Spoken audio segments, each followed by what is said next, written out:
Number 4, Christian mothers are not afraid to ask for help when it comes to their children.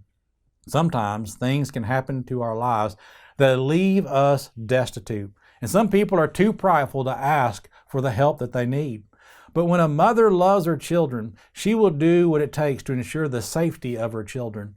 We have a good example of this in 2 Kings 4 in verse number 1. A certain woman of the wives of the son of the prophets cried out to Elisha, saying, "Your servant, my husband, is dead, and you know that your servant feared the Lord. And the creditor is coming to take my 2 sons to be as slaves." So Elisha said to her, "What shall I do for you? Tell me, what do you have in the house?" And she said, "Your maidservant has nothing in the house but a jar of oil." Then he said, "Go borrow vessels from everywhere, from all your neighbors. Empty the vessels, do not gather just a few. And when you have come in, you shall shut the door behind you and your son, and pour it into all the vessels, and set aside the full ones."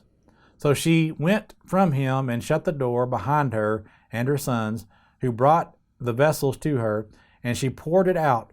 Now it came to pass, when the vessels were full, that she said to her son, "Bring me another vessel." And he said to her, "There is not another vessel."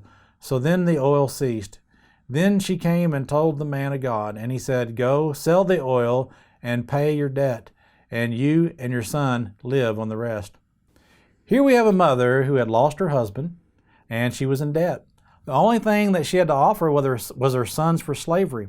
And no mother would want their children to become slaves. So she swallowed her pride, and she cried out to Elisha for help.